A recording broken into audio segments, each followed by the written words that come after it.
এই কথা শোনার পর ঠাকুরবাড়ির লোকেরা লক্ষ্মীর জন্য জঙ্গলে একটা বিরাট প্রাসাদ তৈরি করলো।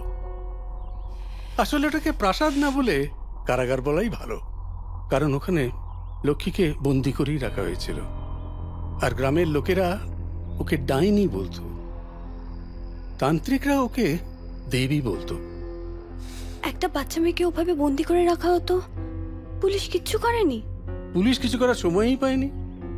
তান্ত্রিকরা বলে যে দেবী চামুন্ডা ক্রোধ প্রশমিত করতে হলে দেবীর সন্তানকে তার কোলে ফেরত পাঠাতে হবে। তাই ঠিক করা হয় যে কোনো এক ভূত চতুর্দশী রাতে লক্ষ্মীকে নরবলি দেওয়া হবে, তবে হাঁড়ি কাঠে নয়, কারণ দেবী চামুন্ডা তো রক্তকে ভয় পান না। পুরাণে আছে যে তিনি নিজে হাতে রক্তবীজকে ধ্বংস করেছিলেন। তাই লক্ষ্মীকে জীবিত অবস্থায় দাহ করা হয়।